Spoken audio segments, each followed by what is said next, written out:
Kediaman klan Nan.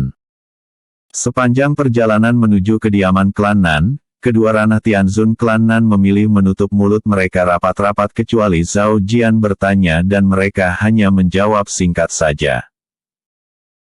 Ekspresi wajah Nanci terlihat pucat karena klan Nan adalah entitas terkuat di kota Nandong, sementara dirinya dan ibunya hanyalah penduduk fana yang tidak bisa berkultivasi. Bagi klan Nan melenyapkan mereka hanya semudah membalikkan telapak tangan saja.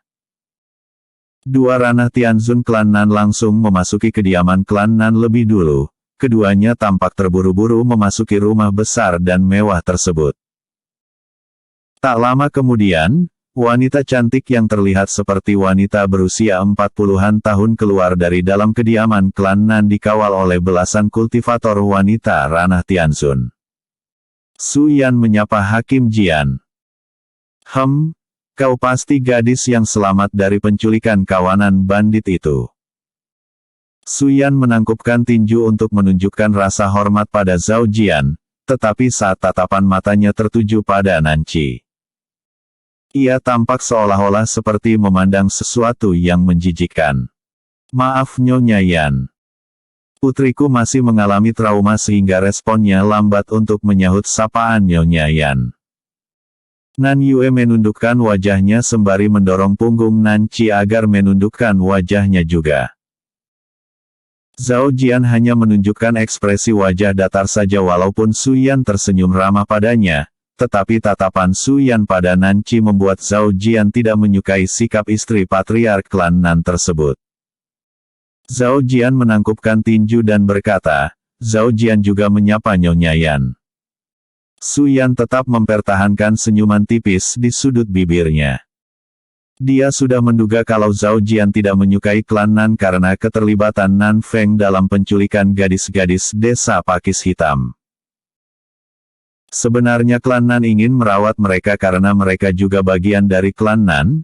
Tentu kami tidak akan membiarkan mereka menderita setelah mengalami kejadian tragis itu, kata Su Yan berbohong menutupi niat mereka yang sebenarnya. Karena Zhao Jian tetap menaruh perhatian pada desa Pakis Hitam, Su Yan memutuskan mengubah strategi mereka agar klan Nan tidak dimusuhi oleh pihak pengadilan. Betulkah? Sahut Zhao Jian dengan ekspresi wajah datar, seolah-olah ia menunjukkan sikap tidak mempercayai ucapan Su Yan. Namun, maaf Nyonya Yan. Bibi Yue dan putrinya akan meninggalkan klan Nan, mereka akan bergabung dengan klan Zhao. Aku yakin klan Nan tidak akan keberatan dengan pilihan mereka itu, kan? Hahaha. Tentu klan Nan tidak akan keberatan.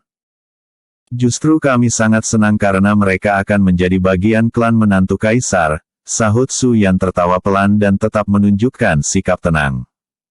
Oh, ya. Maaf Hakim Jian, patriark dan para penatua tidak menyambut Anda karena mereka sedang melakukan kultivasi tertutup makanya mereka tidak tahu kalau dalam penculikan gadis-gadis desa Pakis Hitam ternyata Nan Feng yang merupakan bagian klan Nan. Kalau saja kami tahu dari awal maka klan Nan akan menghukumnya. Su Yan berpura-pura sedih. Zhao Jian mengutuk Su Yan dalam benaknya, ingin sekali dia menggunakan kitab keadilan untuk mengungkapkan wajah asli rubah tua itu. Namun, dia tidak bisa melakukannya karena untuk saat ini tidak ada kesalahan yang terlihat ia lakukan. Untuk masalah bandit itu, pihak pengadilan kota Nandong yang mengurusnya dan aku hanyalah utusan sekte pedang abadi yang datang menyelamatkan putri dari Bibi Yue saja. Kalau tidak ada urusan penting lagi maka kami akan pergi karena puncak penjinak bis membutuhkan kehadiranku. Zhao Jian menangkupkan tinju. Ah, sayang sekali. Padahal klan Nan ingin menjamu Hakim Jian. Kalau begitu hati-hati di jalan dan untuk Nona Yue dan putrimu semoga saja kalian bahagia di klan Zhao serta maafkan klan Nan karena tidak bisa menjadi pelindung yang baik selama ini. Su Yan menangkupkan tinju dan menundukkan sedikit wajahnya. Nan Yue dan Nanci menaiki punggung ayam jago, kemudian mereka keluar dari halaman kediaman klan Nan. Sudut bibir Suyan yang awalnya memancarkan senyuman tipis berubah menjadi kerutan masam di wajahnya. Niat membunuh merembes dari tubuhnya sehingga pelayan yang mengikutinya merasa tertekan karena basis kultivasi adalah ranah Sein awal. Manfaatkan saja waktumu berleha-leha Zhao Jian, saat kompetisi perburuan nanti putraku dan para tuan muda lainnya akan melenyapkanmu di hutan tengah. Gumamnya menggerutu. Setelah keluar dari kota Nandong, Zhao Jian bersama Gaur langsung kembali ke Sekte Pedang Abadi sedangkan Ayam Jago menuju klan Zhao mengantarkan Nan Yue dan Nan Qi. Murid-murid Sekte Pedang Abadi sedang merayakan berhasilnya Patriark Xiao Yan mencapai ranah immortal.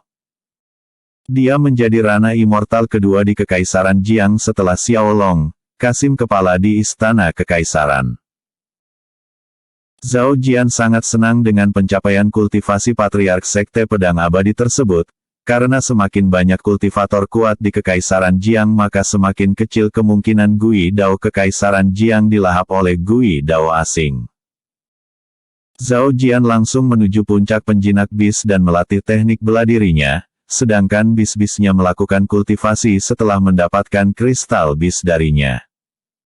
Dia berharap Valet segera mencapai ranah paramita karena bis kupu-kupu itu telah mencapai ranah Sein puncak.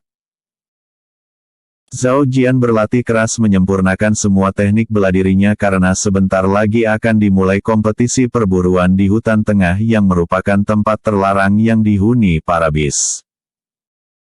Kaisar melarang siapapun memasuki tempat itu dan hanya waktu kompetisi perburuan saja barulah tempat itu boleh dimasuki sehingga tempat itu menjadi sarang bis karena habitatnya terjaga.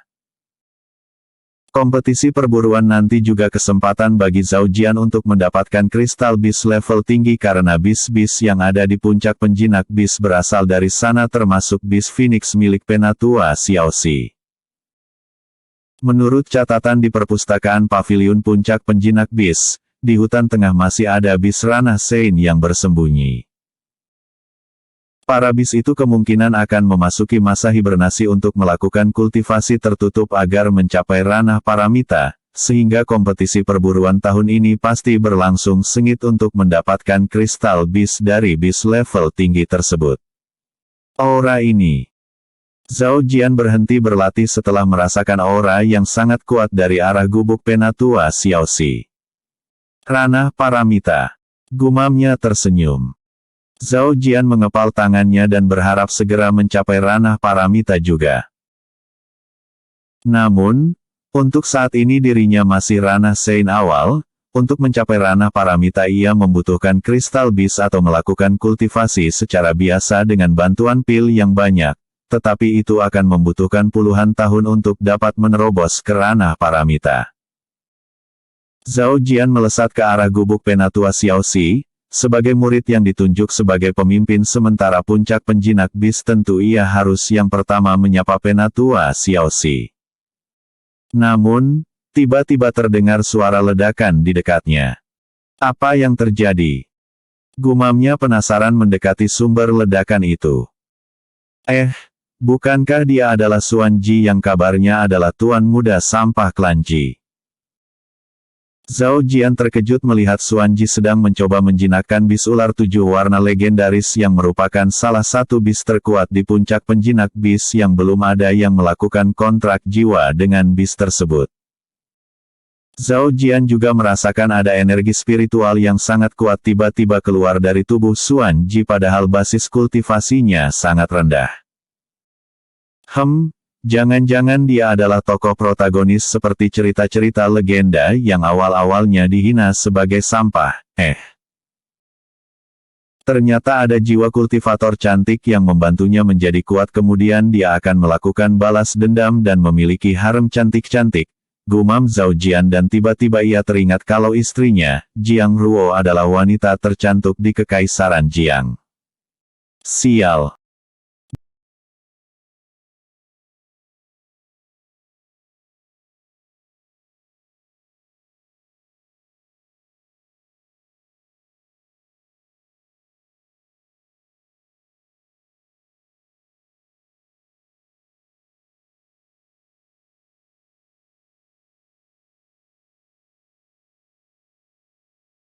Bis ular tujuh. Bis ular tujuh warna. Bis ular tujuh warna melakukan perlawanan yang sangat sengit sehingga Xuan Ji kesulitan menaklukkannya. Seteguk darah menyembur dari mulut Xuan Ji karena terlalu lama menghirup energi spiritual racun yang dikeluarkan oleh bis ular tujuh warna. Sebaiknya kau menunda menaklukkan bis ular tujuh warna ini. Kalau kau terus menghirup energi spiritual racunnya maka aku takut kau akan kehilangan nyawa. Suara leluhur pertama klan Xuan yang berasal dari kalung giok menggema di pikiran Xuan Ji. Xuan Ji menyeka darah dari sudut bibirnya dan mundur beberapa langkah menjauh dari bis ular tujuh warna. Pandangannya mulai kabur, tetapi tekadnya terlihat kokoh ingin menaklukkan bis tersebut. Aku harus membuat kontrak jiwa dengannya, leluhur. Sahut Xuan Ji. Sebentar lagi akan dimulai kompetisi perburuan hutan tengah dan aku yakin Xuan Yan akan melakukan balas dendam padaku di sana setelah ia dimasukkan ke dalam penjara bawah tanah oleh senior Jian. Lagi pula aku ingin membuktikan pada tunanganku bahwa aku jauh lebih baik daripada Xuan Yan. Aku tidak mau lagi terus dihina dan dianggap sampah. Zhao Jian yang bersembunyi di semak-semak keheranan melihat Xuan Ji berbicara sendiri, seolah-olah dia berbicara dengan seseorang. Namun, saat ia mengedarkan energi spiritualnya, tidak ada seorang pun yang berada di sekitar Xuan Ji. Mungkinkah kalung giok itu ada jiwa kultivator cantik yang bersembunyi? Gumam Zhao Jian berspekulasi. Saat kecil, Zhao Jian sering membaca dongeng legenda tentang sosok yang dulunya lemah tetapi tiba-tiba menjadi kuat setelah mendapatkan harta karun tak terduga. Biasanya itu berupa senjata mistik atau artefak yang memiliki jiwa kultivator di dalamnya. Xuan Ji tampak akan ambruk sehingga Zhao Jian memutuskan akan membantunya untuk menghilangkan energi spiritual racun yang menggerogoti tubuhnya. Namun, tiba-tiba kalung giok milik Xuan Ji bersinar terang, kemudian tubuhnya terlihat dipenuhi energi spiritual yang sangat kuat. Zhao Jian terkejut melihatnya dan semakin percaya ada jiwa kultivator cantik yang mendiami kalung giok itu. Tunduklah kau dasar ular kecil. Beraninya kau melumpuhkan keturunanku. Sosok Xuan Ji terlihat seperti orang berbeda di mata Zhao Jian. Bis ular tujuh warna yang awalnya merasa kemenangan sudah di depan matanya tiba-tiba merasa Xuan Ji seperti sosok yang sangat mengerikan. Sorotan mata Xuan Ji itu terlihat seperti ranah World Master saja. Bis ular tujuh warna melingkarkan tubuhnya dan menundukkan kepalanya tanda bersedia tunduk pada pemuda tampan di hadapannya. Dia yakin bila melakukan kontrak jiwa dengannya maka ia akan menjadi bis hebat di masa depan karena pemuda ini memancarkan aura kuat walaupun saat ini basis kultivasinya masih rendah. Aku serahkan proses kontrak jiwanya padamu Jier, kata leluhur pertama klan Xuan. Energi spiritual racun yang menggerogoti tubuh Xuan Ji telah menghilang berkat kekuatan leluhur pertama klan Xuan itu. Namun, berhati-hatilah ada sosok yang diam-diam memperhatikan kita, aku takut dia telah menyadari keberadaanku. Sebenarnya aku ingin melenyapkannya tetapi energi spiritualmu sangat rendah sekali sementara sosok itu adalah ranah Sein yang tidak mungkin dapat kita kalahkan, untuk saat ini cobalah untuk berpura-pura tidak menyadari keberadaannya. Leluhur pertama klan Xuan berharap sosok itu tidak akan melukai Xuan Ji bila mereka berpura-pura tidak menyadari keberadaannya. Xuan Ji mengerutkan keningnya mendengar ucapan leluhurnya, detak jantungnya berdetak kencang karena takut sosok itu adalah pembunuh bayaran yang dikirim oleh kelompok serigala, mengingat saat ini keamanan di Sekte Pedang Abadi sangat longgar karena semua penatua memasuki kultivasi tertutup. Xuan Ji belum menyadari kalau penatua Xiaoxi maupun Patriark Sekte Pedang Abadi telah berhasil meningkatkan basis kultivasi mereka. Zhao Jian tidak tertarik melihat proses kontrak jiwa Xuan Ji dengan bis ular tujuh warna karena ia yakin Xuan Ji dibantu oleh kekuatan asing. Baginya Xuan Ji itu sangat curang karena tidak berusaha menjadi kuat dengan usahanya sendiri. Kini Zhao Jian khawatir Xuan Ji akan menjadi musuhnya di masa depan, karena sosok seperti Xuan Ji biasanya akan menjadi pendekar hebat di masa depan dan merebut istri-istrinya, mengingat semboyan hidup lelaki sejati adalah harta, tahta, dan wanita cantik. Zhao Jian tidak menyerang Xuan Ji walaupun terlintas di benaknya untuk menggagalkan proses kontrak jiwanya dengan bis ular 7 warna, karena dia adalah hakim yang menjunjung tinggi keadilan, sehingga tidak mungkin ia melukai atau membunuh seseorang tanpa ada sebabnya. Tak lama kemudian ia sampai di halaman gubuk Penatua Xiaoxi. Aura ranah paramita memancar dari dalam gubuk, tetapi sayang sekali bukan dirinya yang pertama mengucapkan selamat pada Penatua Xiaoxi karena puluhan murid puncak penjinak bis telah lebih dulu berada di sana. Berikan jalan. Senior Jian telah datang.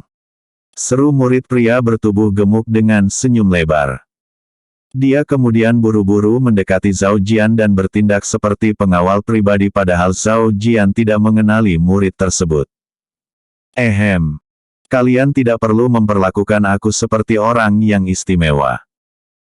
Nanti Penatua si marah karena cemburu popularitasnya malah kalah dariku, canda Zhao Jian tersenyum lebar. Murid-murid lainnya tertawa terkekeh-kekeh mendengarnya, sementara murid gemuk itu hanya tersenyum masam karena malu. Namun, tiba-tiba bis Phoenix hinggap di atas atap gubuk Penatua Xiaoxi, ia menatap tajam ke arah Zhao Jian. Cih, anak ayam ini selalu saja mencari masalah denganku, jangan-jangan dia mau mencoba kekuatan ranah paramitanya padaku. Gumam Zhao Jian merasa ada yang tidak beres dengan tatapan bis Phoenix milik Penatua Xiaoxi itu. 10 langkah dari gubuk Penatua Xiaoxi, Zhao Jian berhenti melangkah. Kemudian ia menangkupkan tinju untuk menunjukkan rasa hormat. Selamat Pe, Zhao Jian mengerutkan keningnya karena tiba-tiba bola api melesat ke arahnya. Sial.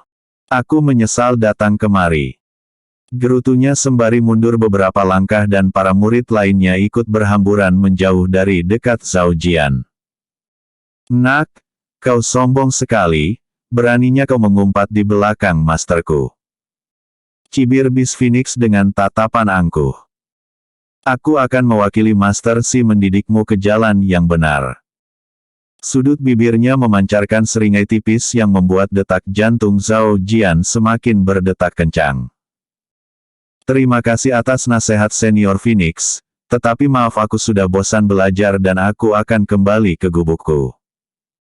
Sahut Zhao Jian segera menggunakan teknik meringankan tubuh untuk melarikan diri. Hei, jangan coba-coba melarikan diri dariku. Teriak bis Phoenix mengepakkan sayapnya, tubuhnya kini 2 kali lebih besar dari yang dulu. Zhao Jian mengeluarkan pedang keadilan dari tas sihirnya. Gerakan kedua jurus pedang Dewa Mata Angin. Ratusan energi spiritual angin berbentuk bulan sabit sebesar celurit melesat ke arah bis Phoenix yang langsung terkejut melihatnya. Dia terpaksa mengibaskan sayapnya sehingga badai api mendorong kembali ratusan energi spiritual angin berbentuk bulan sabit tersebut. Dasar bocah laknat. Kau berusaha melukaiku, ya. Aku akan membakarmu hingga hangus. Bis Phoenix sangat marah diserang tiba-tiba oleh Zhao Jian. Ah, itu hanya untuk mengetes kekuatan baru Senior Phoenix saja, tolong jangan marah dan menjauh dariku. Sahut Zhao Jian tetap melesat berusaha menjauh sejauh mungkin dari bis Phoenix. Episode sebelumnya. Kediaman klan Nan. Episode berikutnya. Diserang bis Phoenix. Serang bis Phoenix.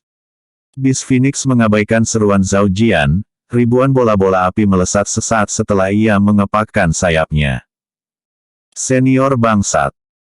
Umpat Zhao Jian sembari berhenti berlari, dia kemudian memasang kuda-kuda bela diri dan menancapkan pedangnya ke permukaan tanah, dinding es abadi. Para murid-murid puncak penjinak bis terkejut melihat pertarungan senior mereka dengan bis Phoenix. Mereka sampai berhenti bernapas untuk sesaat karena pertarungan itu bukan lagi latih tanding, melainkan itu adalah pelenyapan terhadap murid nomor 1 di puncak penjinak bis tersebut. Sesaat sebelum ribuan bola-bola api menghantam Zhao Jian, dari bilah pedang keadilan muncul aura dingin yang membuat tubuh Zhao Jian berubah menjadi patung es. Permukaan tanah bergetar hebat, pepohonan yang dihantam oleh ribuan bola-bola api langsung hangus terbakar dan terdengar teriakan histeris dari Zhao Jian. Sudah cukup latihannya. Suara Penatua Xiaoxi menggema di puncak penjinak bis dan sosok wanita berambut merah melayang di udara. Hehehe. Murid kesayanganku benar-benar hebat sekali, dia masih bertahan hidup saat menerima serangan dari Phoenix yang melepaskan 75% kekuatannya, padahal aku sempat khawatir bocah itu akan mati makanya aku langsung keluar untuk melakukan perawatan darurat. Namun, nyatanya ia hanya menderita luka bakar tanpa merusak organ tubuhnya. Penatua Xiaoxi tertawa terkekeh-kekeh. Dia menghampiri Zhao Jian yang tergeletak di permukaan tanah yang telah jatuh pingsan. Energi spiritual es bis milik bocah ini hebat sekali, jangan-jangan rubah kembar itu adalah bis legendaris atau mungkin di atasnya yaitu bis tingkat surgawi, gumam Penatua Xiaoxi berspekulasi sembari membawa tubuh Zhao Jian ke podoknya. Xuan Ji yang menyaksikan pertarungan singkat itu langsung mengerutkan keningnya. Dia tidak menyangka seniornya itu sangat kuat sekali bahkan leluhurnya ikut memuji kehebatan Zhao Jian yang dapat bertahan hidup diserang oleh bis dengan basis kultivasi ranah paramita. Xuan Ji mengepal tangannya. Untung saja aku mengikuti saran dari leluhur yang menyuruhku untuk memilih puncak penjinak bis saat memasuki sekte pedang abadi, gumamnya, padahal awalnya ia ingin memasuki puncak gunung pedang dan menjadi pendekar pedang terhebat di dunia.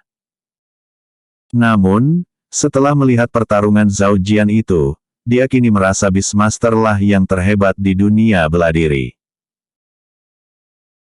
Sekarang kau fokus saja meningkatkan basis kultivasimu dan usahakan di masa depan untuk tidak berkonflik dengan pemuda itu dan juga selalu menjaga jarak dengannya karena sosok sepertinya biasanya memiliki musuh yang banyak. Bahkan yang tidak memiliki konflik dengannya pun akan berusaha melenyapkannya karena mereka khawatir dia akan menjadi ancaman di masa depan. Suara leluhur pertama klan Xuan menggema di benak Xuan Ji. Xuan Ji menganggukkan kepala dan segera menjauh dari gubuk Penatua Xiaoxi. Aku merasakan aura misterius muncul dari bocah itu. Gumam Penatua Xiaoxi menatap punggung Xuan Ji. Dia berhasil menjalin kontrak jiwa dengan bis ular 7 warna. Hahaha, ternyata masa emas puncak penjinak bis telah tiba. Dia tidak menyangka ada jenius Beastmaster lainnya telah muncul karena bis ular 7 warna meliuk-liuk di belakang Xuan Ji. Zhao Jian berteriak histeris. Hei, ribut sekali kau bocah. Gerutu bis Phoenix yang kini berubah wujud sebesar ayam kampung dan bertengger di jendela. Aku masih hidup ternyata. Zhao Jian bernapas lega sembari mengelus-elus wajahnya. Ini semua gara-gara kau sialan. Dia mengutuk bis Phoenix yang langsung memalingkan wajahnya sembari berkicau seperti burung pipit. Zhao Jian mengerutkan keningnya karena diabaikan oleh bis Phoenix. Di dalam hatinya ia sangat ingin menyembelih bis Phoenix itu dan memakan dagingnya sebagai bentuk balas dendam. Jangan bertengkar lagi, sela Penatua Xiaoxi. Kekuatanmu meningkatkan drastis, apakah kau sudah memahami 2 teknik berpedang yang kuberikan itu? Selidiknya penasaran. Sudah Penatua Si, sahut Zhao Jian. Selamat telah mencapai ranah paramita Penatua Si. Maaf terlambat mengucapkan. Kau kenakan dulu pakaianmu, apa kau tidak kasihan dengan belutmu yang loyo itu? Canda Penatua Xiaoxi sembari melirik ke arah belut Zhao Jian. Cih, itu terlihat lemah, bagaimana caramu menyenangkan kedua istrimu? Kasihan sekali mereka karena mendapat suami lemah sepertimu. Ejeknya dengan ekspresi wajah datarnya. Wajah Zhao Jian memerah. Dia buru-buru mengeluarkan pakaian dari tas sihirnya. Sial! Guru macam apa Penatua Si ini? Malah mengejek belut tampanku. Keluhnya. Lupakan tentang itu, sekarang aku akan memberimu satu teknik bela diri lagi. Penatua Xiaoxi melempar gulungan kertas yang langsung ditangkap oleh Zhao Jian. Saat kompetisi perburuan nanti kau harus mendapatkan peringkat pertama. Jangan sampai kalah ya, aku telah berinvestasi tinggi padamu. Sekarang kau keluar dari sini.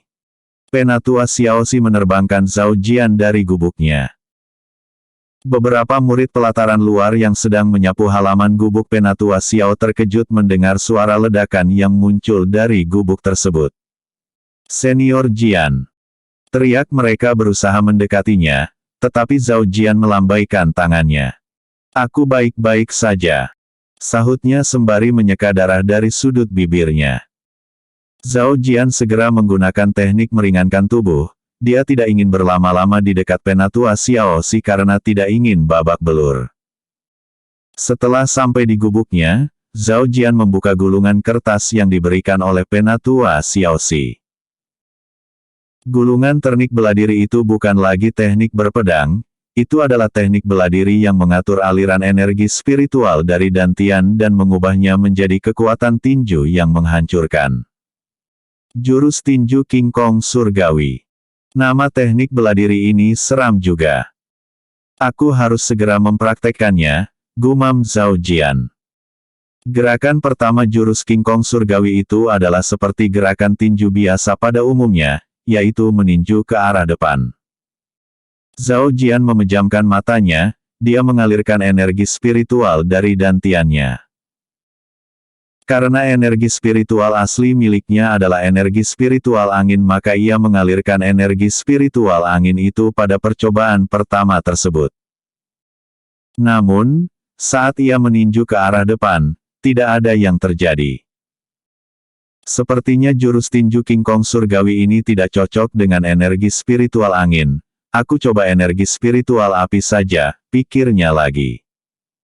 Zhao Jian meminjam energi spiritual Daji, bis rubah yang memiliki simbol matahari di keningnya. Kepalan tangan Zhao Jian tiba-tiba diselimuti kobaran api. Dia kemudian meninju ke arah depan sembari berteriak, gerakan pertama jurus tinju King Kong Surgawi. Kobaran api berbentuk kepalan tangan berdiameter 5 tombak melesat ke arah depan yang langsung menumbangkan pohon di depannya. Zhao Jian tersenyum lebar. Teknik tinju yang sangat hebat sekali. Zhao Jian tidak langsung mempelajari gerakan selanjutnya, dia justru terus mengasah gerakan pertama jurus tinju King Kong Surgawi hingga mahir. Episode sebelumnya. Bis Ular 7 Warna. Episode berikutnya. Kompetisi perburuan hutan tengah. Beast Master. Kompetisi perburuan hutan tengah. Tak terasa beberapa bulan sudah berlalu dan Zhao Jian telah memahami semua jurus tinju King Kong Surgawi, kultivasinya juga telah mencapai ranah Sein Puncak. Namun, ia membutuhkan kristal beast level tinggi agar bisa menerobos ke ranah paramita. Senior Jian. Penatua Xiaoxi memanggilmu. Murid pelataran luar memanggil dari luar gubuknya. Aku akan ke sana. Sahut Zhao Jian yang langsung menebak pasti Penatua Xiaoxi memanggilnya karena kompetisi perburuan akan dimulai beberapa hari lagi. Bis anjing berbulu hitam telah mencapai ranah Tianzun begitu juga dengan bis ayam surgawi. Kecepatan meningkatnya basis kultivasi mereka itu karena mereka mendapatkan sumber daya yang berlimpah dari Zhao Jian. Kepingan emas milik Zhao Jian telah banyak hanya untuk memenuhi kebutuhan kelima bisnya dan kini ia hanya memiliki ratusan keping emas saja, padahal beberapa bulan yang lalu Kaisar menghadiahinya 100.000 keping emas. Zhao Jian bertekad dalam kompetisi perburuan nanti, ia akan memburu banyak bis dan juga mengumpulkan herbal sebanyak-banyaknya agar tas sihirnya kembali penuh dengan kepingan emas. Ayam jago. Bawa tuan muda ini ke gubuk derita Penatua Xiaoxi. Sudut bibir Zhao Jian memancarkan seringai tipis. Ayam jago keheranan melihat sikap tuannya itu yang terlihat semakin sombong setelah melihat Xuan Ji berhasil melakukan kontrak jiwa dengan bis ular 7 warna. Apa gara-gara ketakutan Xuan Ji akan merebut kedua istri cantiknya maka kewarasannya sedikit miring jadinya. Gumamnya pelan tetapi masih terdengar oleh Zhao Jian. Ampun Tuan Jian. Zhao Jian mencabut satu bulunya sehingga ia menjerit kesakitan. Aku sedikit sombong agar orang lain tidak menjulukiku hakim yang sok suci. Cibir Zhao Jian kesal. Sebenarnya mungkin gara-gara aku sering menggunakan jurus tinju King Kong surgawi, rasanya aku ingin memukul wajah orang lain saja. Apakah ini efek sampingnya? Mungkin gara-gara teknik bela diri ini Penatua Xiaoxi terlihat sangat sombong dan arogan, pikirnya berspekulasi. Xuan Ji, Xuan Yan, dan 3 murid lainnya telah berdiri di halaman gubuk Penatua Xiaoxi. Mereka semua adalah murid pelataran dalam puncak penjinak bis yang berarti mereka akan ikut dalam kompetisi perburuan hutan tengah. Tatapan mata Zhao Jian tertuju pada Xuan Yan, sudut bibirnya memancarkan seringai tipis. Oh, kau telah keluar dari penjara bawah tanah, ya. Apakah di sana nyaman? Candanya. Xuan Yan mengerutkan keningnya dan mengepalkan tangan karena kesal mendengar sindiran Zhao Jian. Namun, ia tidak membalas ejekan Zhao Jian karena basis kultivasinya hanya ranah Tianzun saja. Basis kultivasi Xuan Ji telah mencapai ranah Tianzun hanya dalam beberapa bulan saja. Dia benar-benar calon protagonis utama dunia ini. Gumam Zhao Jian terkejut dengan basis kultivasi Xuan Ji sekarang. Hei, kalian harus akur agar puncak penjinak bis memenangkan kompetisi perburuan nanti. Kalau kalian saling bermusuhan maka kita hanya akan menjadi cemoohan puncak lain. Seru Penatua Xiaoxi keluar dari gubuknya, apalagi puncak penjinak bis hanya memiliki perwakilan sedikit, sangat jauh berbeda dengan puncak lain yang memiliki ratusan perwakilan. Sebagai yang terkuat di puncak penjinak bis, Zhao Jian langsung menganggukkan kepala. Aku akan menjaga mereka dengan baik Penatua Si. Sahutnya menenangkan situasi agar murid-murid lainnya tidak merasa terintimidasi. Baiklah, aku akan menjelaskan aturan kompetisi perburuan itu. Kalian akan diberikan waktu selama 10 hari memasuki hutan tengah, buru bis atau kumpulkan herbal sebanyak-banyaknya. Kalian juga harus berhati-hati karena ini adalah mode survival, di mana hanya kalian sendiri yang mempertahankan hidup kalian dan tidak akan ada bala bantuan dari Penatua atau pihak militer. Inilah mengapa Penatua Xiaoxi ingin mereka kompak agar tidak dibunuh oleh murid-murid sekte lain nantinya. Xuan Ji dan Zhao Jian tampak tenang mendengar seruan Xiaoxi, sedangkan Xiao Yan selalu menatap Xuan Ji dengan tatapan permusuhan. Sepertinya ia terkejut melihat basis kultivasi sepupunya itu meningkat drastis dan gelar murid jenius klan Xuan akan direbut darinya. 3 murid lainnya kelihatan gugup, mereka merasa masih terlalu lemah dan terbunuh nantinya karena kabarnya murid-murid jenius dari berbagai klan telah berhasil menerobos ke ranah Sein. Apakah ada pertanyaan atau yang belum kalian mengerti? Tanya Penatua Xiaoxi. Kalau tidak ada maka kita akan turun gunung dan bergabung dengan murid-murid lainnya. Katanya lagi. Zhao Jian mengangkat tangannya dan berkata, apakah bis hasil buruannya nanti akan menjadi milik kami atau diserahkan pada sekte? Kalau hasil buruannya diserahkan kepada sekte maka Zhao Jian merasa tidak akan berguna bila ia berburu banyak bis karena itu hanya membuang-buang waktu saja. Lebih baik ia berburu 1 atau 2 bis kuat saja dan itu sudah cukup untuk mengklaim peringkat tertinggi kompetisi perburuan hutan tengah nantinya. Sudut bibir Penatua Xiaoxi memancarkan senyuman manis, dia menebak kalau murid tampan satu ini adalah murid yang mata duitan walaupun ia adalah hakim yang selalu menegakkan keadilan. Tentu saja bis itu untuk kalian dan bis yang diserahkan kepada sekte akan dikonversikan menjadi poin prestasi, sahut Xiaoxi. Apakah aku harus menjelaskan apa kegunaan poin prestasi juga? Candanya. Zhao Jian menangkupkan tinju untuk menunjukkan rasa hormat. Terima kasih Penatua Xi, murid ini sudah mengerti. Sahutnya. Penatua Xiaoxi melompat ke atas punggung bis Phoenix. Zhao Jian dan yang lainnya mengendarai bis masing-masing meluncur ke lereng gunung. Patriark Sekte Pedang Abadi beserta beberapa penatua yang telah mencapai ranah paramita berdiri di atas kapal besar. Kapal itu akan mengangkut murid-murid Sekte Pedang Abadi yang ikut kompetisi perburuan hutan tengah, dan kapal itu digerakkan oleh mesin yang sumber tenaganya berasal dari kristal bis berjenis burung. Patriark Xiaoyan hanya mengucapkan beberapa kalimat motivasi saja karena tiap-tiap puncak telah memberitahu murid masing-masing tentang aturan kompetisi perburuan hutan tengah itu. Dia berharap tahun ini Sekte Pedang Abadi tidak menjadi nomor 3 lagi seperti tahun-tahun sebelumnya, karena tahun ini Sekte Pedang Abadi memiliki banyak murid yang mencapai ranah Sein. Liu Ruxu langsung menghampiri Zhao Jian saat kapal terbang meluncur. Dia tanpa ragu langsung memeluk suaminya itu sehingga murid-murid lain langsung iri melihatnya termasuk Nanjing yang tergila-gila dengan kecantikan Liu Ruxu.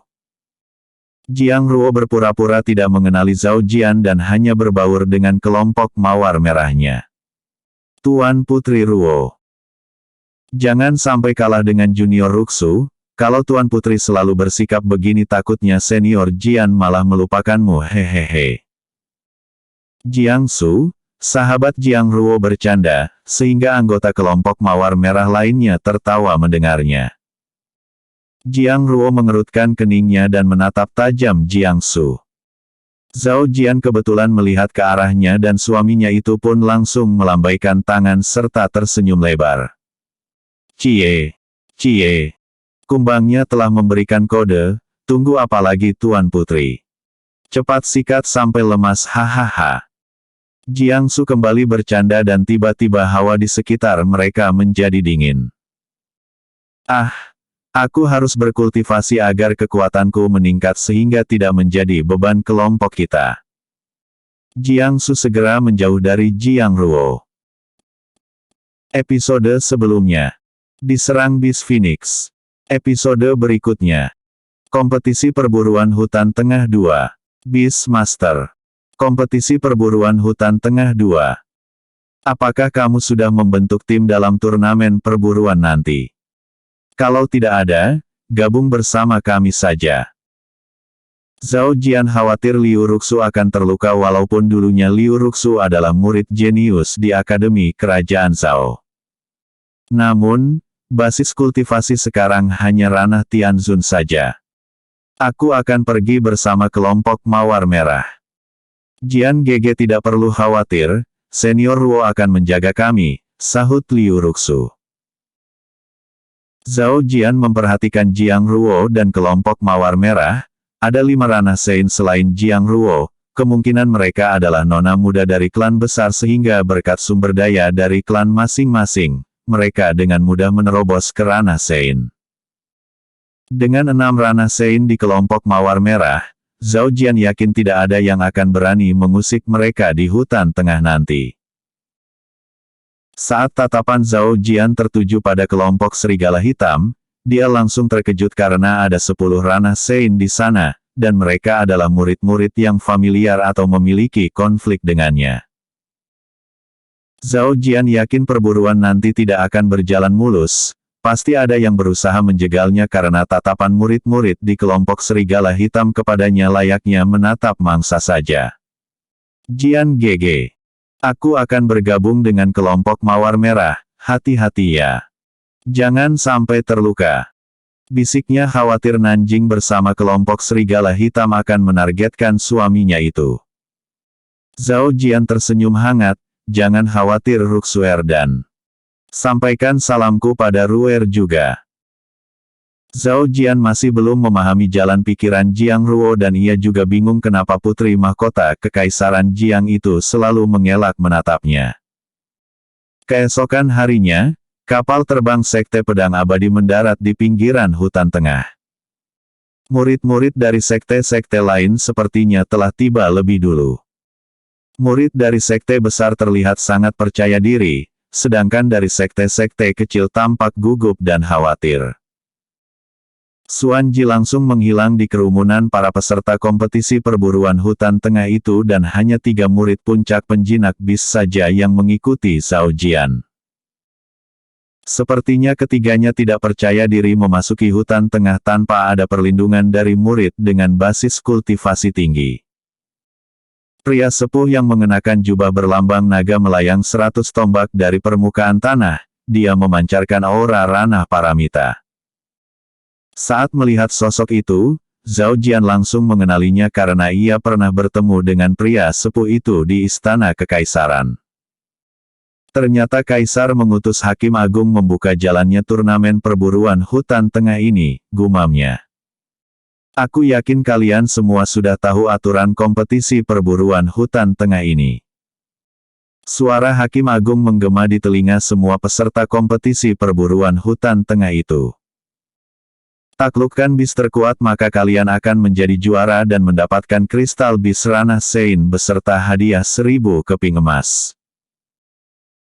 Para murid-murid berbagai sekte tersebut langsung bersorak gembira, termasuk Zhao Jian yang langsung tergiur mendengarnya karena sekarang ia telah jatuh miskin setelah sempat beberapa bulan menjadi OKB alias orang kaya baru.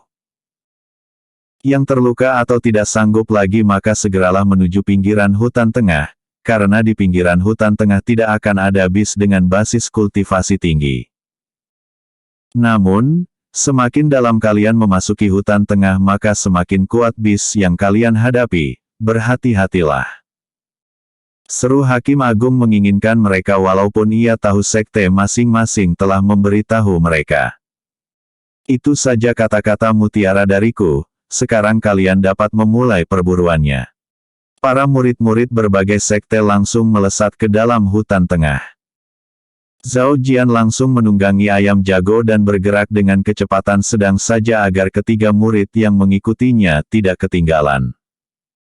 Gaur memimpin di depan, ia langsung mengendus di masa keberadaan bis dan herbal terdekat dari tempat yang mereka lalui. Oh, ya. Siapa nama kalian?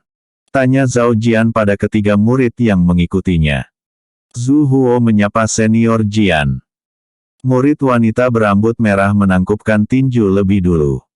Zhu Li menyapa senior Jian. Murid pria berbadan besar menangkupkan tinju. Dia tidak membawa senjata, tetapi kedua tangannya mengenakan sarung tangan besi yang menandakan ia seniman bela diri spesialisasi tinju. Dong Fang Wei menyapa senior Jian. Murid pria kurus dengan pedang panjang di punggungnya menangkupkan tinju. Zhao Jian akhirnya mengerti kenapa ketiganya memilih mengikuti dirinya, ternyata mereka berasal dari klan kecil yang juga Gui Dao mereka ditaklukkan oleh kekaisaran Jiang seperti kerajaan Zhao.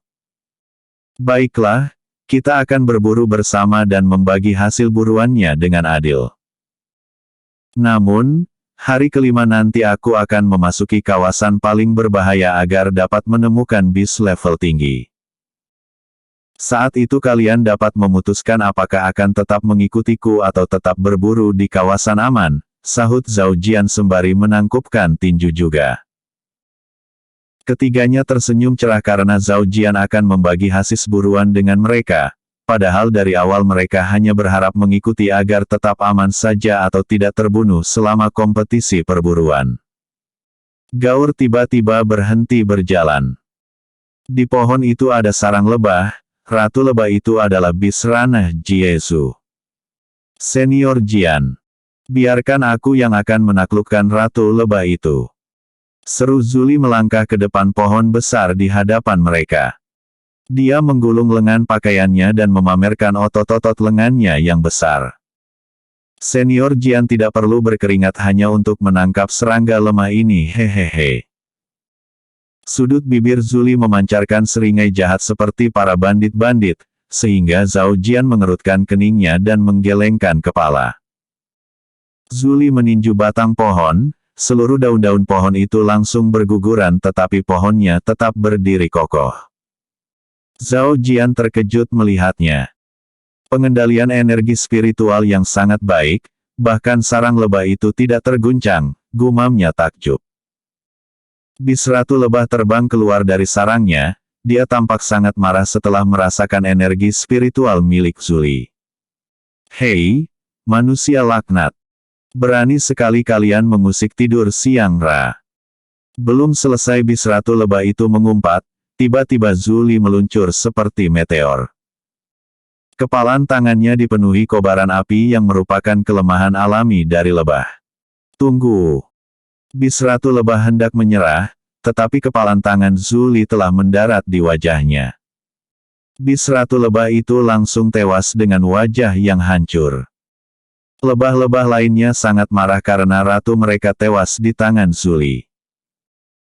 Lebah-lebah itu terbang ke arah Zuli hendak menyengatnya, tetapi Zuli melepaskan aura ranah Tianzun miliknya sehingga semua lebah itu jatuh pingsan. Zuli mengambil sarang lebah dan mayat Bis Ratu Lebah. Dia menyerahkannya pada Zhao Jian, sedang lebah-lebah lainnya dibiarkan pingsan karena mereka belum menjadi bis, yang berarti mereka tidak memiliki kristal bis. Bagaimana penampilanku senior Jian? Zuli berkata bangga. Cih, dasar pria bermuka dua. Sindir Dong Fangwei, sehingga Zuli sangat marah mendengarnya dan dia hendak memukul Dong Fangwei tetapi Su Huo menahannya agar tidak berkelahi. Zhao Jian hanya tersenyum melihat tingkah konyol mereka dan menyimpan sarang lebah serta mayat Bis Ratu Lebah ke dalam tas sihir yang telah ia modifikasi agar daya tampungnya besar. Episode sebelumnya. Kompetisi perburuan hutan tengah. Episode berikutnya. Kompetisi perburuan hutan tengah 3. Kompetisi perburuan hutan tengah 3. 2 hari telah berlalu kompetisi perburuan hutan tengah. Kelompok Zhao Jian telah memanen banyak herbal dan bis level rendah. Keterampilan bertarung Zuli, Su Huo, dan Dong Fangwei telah meningkat drastis. Ketiganya sangat bersyukur bergabung dengan Zhao Jian dalam kompetisi perburuan tersebut. Kalau mereka tidak bergabung dengan Zhao Jian, mereka yakin tidak akan berkembang sejauh itu, bahkan mereka mungkin hanya akan menjadi pesuruh kelompok dari puncak lain saja. Tiba-tiba terdengar suara ledakan tak jauh dari posisi kelompok Zhao Jian, niat membunuh yang sangat kuat juga merembes dari sana. Zhao Jian merasa niat membunuh itu tidak ditujukan kepada bis, tetapi niat membunuh seperti itu pasti ditujukan pada murid-murid sekte. Zhao Jian tidak menyangka ajang kompetisi perburuan ini sangat brutal dan nyawa seseorang seperti tak ada artinya saja. Apa yang akan kita lakukan senior Jian? Tanya Zhu Huo tampak ketakutan karena yang bertarung itu memancarkan aura ranah Sein. Sebagai hakim penegak keadilan, tentu Zhao Jian sangat penasaran apa yang terjadi di sana dan akan menjadi penengah pertengkaran mereka agar tidak ada nyawa yang menghilang sia-sia. Kita akan ke sana dan jangan jauh-jauh dariku karena kita tidak tahu dari sekte mana mereka berasal. Sahut Zhao Jian. Zhu Huo segera menghunus senjatanya, berjaga-jaga mana tahu ada yang menyerang mereka secara tiba-tiba. Padahal kompetisi baru berlangsung 2 hari, sudah ada yang tak sabaran merampas buruan murid lain. Gerutu Zuli kesal. Kau pasti takut, kan? Dasar lemah. Dong Fangwei mengejek Zuli padahal dirinya sebenarnya sangat gugup dan telah menghunus pedang panjangnya. Cih, sok keras kau bangsat. Cibir Zuli, keringat dingin membasahi wajahnya saking gugupnya. Berhenti berkelahi, kita itu satu tim. Setelah Zhu Huo kesal karena keduanya selalu saja bertengkar dan saling ejek, untung saja Zhao Jian orang yang penyabar dan baik hati sehingga keduanya tidak pernah dimarahi walaupun kadang-kadang Zhao Jian terlihat mengerutkan keningnya. Belasan murid-murid sekte Tianxin menyeringai jahat karena berhasil menyudutkan seorang murid terakhir yang kabur dari kelompok murid yang mereka bunuh. Serahkan herbal jamur tiram itu dan aku akan mempertimbangkan untuk melenyapkanmu tanpa merasakan penderitaan yang sangat pedih seperti yang dirasakan rekan-rekanmu. Cibir Rana Sein yang memimpin kelompok murid Sekte Tianxin tersebut. Bukankah kau mendengar rintihan kesakitan yang mereka rasakan menjelang kematian mereka? Bahkan mata mereka sampai terbelalak, hahaha. Murid-murid Sekte Tianxin lainnya ikut tertawa terkekeh-kekeh, karena ekspresi wajah yang ditunjukkan murid itu sangat masam. Kalian hanya sekte kecil, berani sekali kalian membunuh murid-murid Sekte Pedang Abadi. Apa kalian tidak takut sekte kalian akan dihancurkan oleh sekte kami, apalagi patriark sekte kami telah mencapai ranah immortal. Melenyapkan sekte kecil kalian hanya seperti membalikkan telapak tangan saja bagi patriark kami. Ancam murid sekte pedang abadi itu walaupun tubuhnya dipenuhi luka-luka. Namun, dia tidak menunjukkan tanda-tanda akan menyerah begitu saja dan bersiap-siap untuk bertarung hingga menghirup napas terakhir. Senior Cao Xinghe. Sepertinya bocah ini meremehkan sekte kita, hanya karena dia berasal dari sekte besar dia mengira bahwa tak akan terkalahkan di dunia ini. Bagaimana kalau aku mengiris-iris tubuhnya agar kita mendengar nyanyian merdunya, hehehe. Gadis cantik melangkah mendekati murid Sekte Pedang Abadi itu sembari menyeringai jahat, lidah menjulur ke depan seolah-olah menganggap murid Sekte Pedang Abadi itu adalah mangsa yang menggoda saja. Semua murid-murid Sekte Tianxin semakin tertawa, tetapi senyuman yang memancar dari Rana Sein yang memimpin mereka langsung memudar, tatapannya tertuju ke arah jalur Zhao Jian melesat ke arah mereka. Ada Rana Sein yang mendekat. Bersiap-siaplah untuk bertarung. Seru Cao Xinghe tak menyangka masih ada Rana Sein yang berkeliaran di bagian pinggiran hutan tengah, padahal kelompok murid-murid kuat lainnya di hari pertama langsung menuju bagian dalam hutan tengah untuk mendapatkan bis level tinggi, karena tujuan mereka adalah untuk menjuarai kompetisi perburuan hutan tengah. Apa? Padahal aku baru akan mulai mengiris bocah itu, gerutu gadis yang hendak menyerang murid Sekte Pedang Abadi itu. Dia tidak bisa melarikan diri lagi, kita fokus dulu menghadapi Rana Sein ini, sahut Cao Xinghe dan dalam benaknya tidak mengerti kenapa Rana Sein itu berani mendekati kelompoknya padahal dia hanya datang bersama 3 Ranah Tianzun serta 2 bis Ranah Tianzun juga. Secara kekuatan, tentu kelompoknya menang jumlah karena mereka belasan orang dan basis rekan-rekannya adalah Ranah Tianzun. Patriark Sekte Tianxin menyuruh mereka hanya berburu di pinggiran hutan tengah saja dan membunuh murid-murid sekte lain kecuali murid-murid dari Sekte Gunung Hua. Cao Xinghe tidak tahu kenapa patriark sektenya menyuruhnya melakukan itu, tetapi melihat hubungan Sekte Gunung Hua yang semakin harmonis dengan sektenya. Dia yakin sektenya telah mendapatkan sumber daya dari Sekte Gunung Hua, termasuk kristal bis Rana Sein yang ia gunakan untuk menerobos ke Rana Sein sebulan yang lalu. Dari langit tiba-tiba muncul bis ayam surgawi yang langsung mendarat dengan keras, sehingga permukaan tanah tempat pendaratannya hancur berkeping-keping. Lompatanmu semakin jauh saja, ayam jago. Zhao Jian memuji ayam jago yang langsung berkokok lantang dan mengibaskan sayapnya karena senang mendapatkan pujian. Bis anjing berbulu hitam, Zhu Li, Zhu Huo, dan Dong Fang Wei ketinggalan ratusan langkah di belakang padahal beberapa saat yang lalu Zhao Jian meminta mereka untuk tak jauh-jauh darinya. Ternyata dia Beastmaster, pantas saja ia merasa dirinya sangat kuat walaupun sudah tahu jumlah kami lebih banyak. Dasar bocah bodoh yang tidak tahu betapa luasnya dunia ini, hari ini darahnya akan menjadi pupuk organik hutan tengah hehehe. Sudut bibir Cao Xinghe menyeringai jahat menatap Zhao Jian. Kakak ipar. Zhao Jian terkejut melihat kondisi murid Sekte Pedang Abadi yang penuh dengan luka-luka itu. Di mana rekan-rekan Liu Hao? Apakah puncak abadi tidak membentuk kelompok murid dalam perburuan ini? Itu tak mungkin kecuali mereka telah dibunuh oleh murid-murid ini, gumam Zhao Jian berspekulasi. Zhao Jian.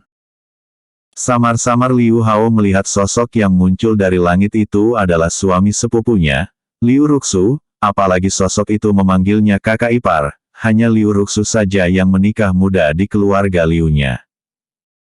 Setelah memastikan kalau murid itu adalah Liu Hao, darah Zhao Jian langsung mendidih dan sangat murka kepada murid-murid kejam ini. Hukuman yang pantas untuk mereka hanyalah merasakan murka dari bilah pedang keadilan. Episode sebelumnya. Kompetisi perburuan hutan tengah 2. Episode berikutnya. Kompetisi perburuan hutan tengah 4. Kompetisi perburuan hutan tengah 4. Hati-hati, pemimpin mereka adalah ranah. Ternyata Zhao Jian sudah mencapai ranah Sein. Liu Hao terkejut. Sepertinya aku terlalu lama bermeditasi di puncak abadi sehingga tidak tahu kalau dia sudah menjadi monster buas yang mengerikan. Liu Hao, Zhao Jian, Luo Bing, Zhao Fu, dan Yan Yue sama-sama memasuki sekte pedang abadi. Mereka menjadi perwakilan dari klan Zhao yang dulunya adalah penduduk kerajaan Zhao. Setelah beberapa bulan menjadi murid sekte pedang abadi, Liu Hao merasa dirinya adalah jenius bela diri karena kecepatan peningkatan basis kultivasinya sangat cepat sekali, apalagi Liu Ruxu yang merupakan murid jenius Akademi Kerajaan Zhao juga baru saja melangkah ke ranah Tianzun. Para penatua di puncak abadi memuji-mujinya sebagai jenius bela diri walaupun dia bukan yang terkuat di sana, karena murid-murid yang lebih senior telah mencapai ranah Sein. Liu Hao dimasukkan ke dalam kelompok berjumlah 10 orang yang semua adalah ranah Tianzun, dan mereka diperintahkan hanya berburu di pinggiran hutan tengah saja. Namun, siapa sangka mereka malah bertemu kelompok murid-murid dari sekte Tianxin yang tanpa berbasa-basi langsung menyerang mereka. Liu Hao menyeka darah yang membasahi wajahnya, dia mengepal tangan dengan erat. Hancurkan mereka Zhao Jian. Mereka telah membunuh murid-murid sekte kita. Teriaknya dengan penuh amarah. Aku akan berurusan dengan ranah Sein itu, kalian kalahkan bis dan ketiga murid di belakangnya itu. Seru Cao Xinghe sembari memasang kuda-kuda bela diri. Zhu Huo tidak menyangka lawan mereka memiliki jumlah yang jauh lebih banyak dari mereka. Dia sangat gugup sementara kedua bis milik Zhao Jian malah terlihat bersemangat dan tak sabar ingin menghancurkan murid-murid sekte Tianxin tersebut. Belasan murid-murid sekte Tianxin itu segera mengelilingi Zhu Li, Zhu Huo, Dong Fangwei, Ayam Jago, dan Gaur. Mereka menyeringai jahat karena menang jumlah dan percaya diri dapat mengalahkan rekan-rekan Zhao Jian tersebut. Zhu Li memunggungi Dong Fangwei. Sepertinya aku harus melawan 3 musuh sekaligus, kau ambil 2 saja. Walaupun dalam kondisi terjepit begitu, dia masih tetap bersikap sombong pada Dong Fangwei. Kau hanya menggunakan tinju saja, kau cukup hadapi 1 lawan saja dan sisanya biarkan bilah pedangku yang melenyapkan mereka. Dong Fangwei tak mau kalah walaupun tangannya tampak gemetar menggenggam gagang pedangnya. Berhenti bertengkar. Fokuslah menghadapi musuh. Selah Zhu Huo kesal dengan ulah keduanya. Namun, tiba-tiba bayangan hitam melesat di hadapan mereka. Bayangan hitam itu bergerak secara zigzag dan sesaat kemudian murid-murid sekte Tianxin bertumbangan dengan bekas cakaran yang sangat dalam menghancurkan dada mereka. Murid-murid itu mati dengan mata terbelalak karena tak sempat bereaksi serta menggunakan teknik bertahan saat mereka menyadari bayangan hitam di hadapan mereka itu adalah bis anjing berbulu hitam. Kau curang, Gaur. Padahal paman ini belum berkokok lantang, hehehe. Ayam Jago mengibaskan sayapnya dan melompat tinggi hingga tubuhnya tak terlihat lagi di langit. Namun, tiba-tiba dari langit meluncur badai tornado dan dalam satu kedipan mata badai tornado itu telah menghancurkan permukaan tanah di depan Zhu Huo yang langsung membelalakkan mata saking terkejutnya. Hei, apakah kedua bis itu benar-benar ranah Tianzun? Kenapa kekuatan mereka sangat mengerikan sekali? Apa 2 hari ini kita pamer pada ahli legendaris? Dong Fangwei tersenyum masam. Seperti kata pepatah buah jatuh tak jauh dari pohonnya itu benar, berarti aku terlahir dari pohon besar tetapi mudah rapuh, ya. Kata Zuli sembari menghela napas panjang. Sama, padahal ayahku selalu pamer padaku kalau teknik berpedang yang ia wariskan itu dapat membuat diriku menjadi tokoh protagonis dunia ini. Ternyata itu cuma tokoh untuk sampingan saja. Semangat bertarung Dong Fang Wei langsung mengendur. Hei, apa yang satu itu kami juga yang mengalahkannya. Ayam jago berkata sombong sembari menunjuk gadis berambut merah, murid sekte Tianxin satu-satunya yang berhasil menjauh dari serangan Gaur dan ayam jago. Murid wanita yang tadinya ingin menyiksa Liu Hao itu langsung mengerutkan keningnya, ekspresi wajahnya tampak sangat pucat saking takutnya. Dia menatap Shao Xinghe yang terlihat juga sedang panik sehingga tak mungkin Shao Xinghe akan menolongnya. Dia berbalik arah dan memutuskan melarikan diri untuk menyelamatkan dirinya. Dia tidak peduli lagi dengan nasib Shao Xinghe karena sudah pasti Shao Xinghe akan kalah, tak mungkin dia dapat mengalahkan lawan yang merupakan Beastmaster. Kenapa kau melarikan diri sialan? Dasar pengecut. Shao Xinghe membentak murid wanita itu, tetapi murid tersebut mengabaikan seruannya, murid tersebut terus melesat dengan cepat. Sial. Aku sebenarnya ingin menggunakannya sebagai tameng agar aku bisa melarikan diri. Namun, dia ternyata lebih licik dariku, gumamnya menggerutu. Dari bilah pedang keadilan muncul energi spiritual angin berbentuk bulan sabit, Shao Xinghe terpaksa menangkis serangan itu. Boom! Shao Xinghe terpental 5 langkah ke belakang, ekspresi wajahnya sangat masam karena tidak menyangka energi spiritual angin milik Zhao Jian sangat kuat sekali padahal mereka sama-sama ranah Sein. Jangan-jangan dia sudah mencapai ranah Sein puncak. Gumam Shao Xinghe berspekulasi. Namun, itu sulit dipercaya. Bukankah belenggu kultivasi di Kekaisaran Jiang baru beberapa bulan melonggar kekangannya? Dia semakin bingung. Shao Xinghe tiba-tiba teringat jimat yang diberikan oleh Patriark Sekte Tianxin sebelum kompetisi perburuan hutan tengah dimulai. Patriarknya mengatakan untuk mengalirkan energi spiritual pada jimat itu bila bertemu murid bernama Zhao Jian dari Sekte Pedang Abadi. Dia tidak tahu apa kegunaan dari jimat itu, tetapi ia yakin jimat itu pasti dapat membuatnya melarikan diri atau bala bantuan akan datang sehingga ia hanya perlu menahan serangan Zhao Jian sementara waktu saja sebelum bala bantuan itu muncul. Apa itu jimat teleportasi?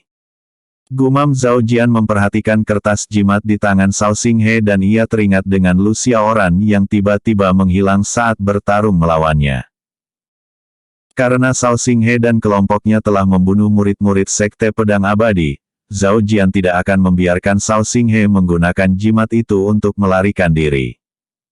Zhao Jian mengayunkan pedang keadilan ke arah depan.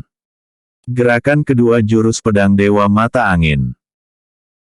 Dari bilah pedang keadilan muncul energi spiritual angin berbentuk bulan sabit berukuran kecil dengan jumlah mencapai 100 yang melesat dengan pola acak, sehingga sangat sulit menghindari serangan itu kecuali melawan balik atau menggunakan artefak pertahanan menangkisnya.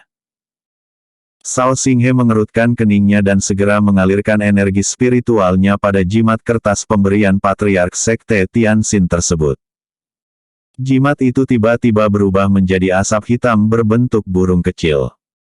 Shao Xinghe kebingungan, kenapa jimat itu bukan menjadi jimat teleportasi. Dia berspekulasi jimat itu mungkin akan membawakan bala bantuan padanya sehingga ia segera mengayunkan pedangnya untuk menghancurkan sabit angin yang mengarah padanya. Boom! Sabit-sabit angin itu menumbangkan pepohonan di sekitar Shao Xinghe, tubuhnya dipenuhi luka sabetan walaupun ia berhasil menghadang serangan yang mengarah ke dadanya dan wajahnya. Episode sebelumnya. Kompetisi perburuan hutan tengah 3. Episode berikutnya. Kompetisi perburuan hutan tengah V.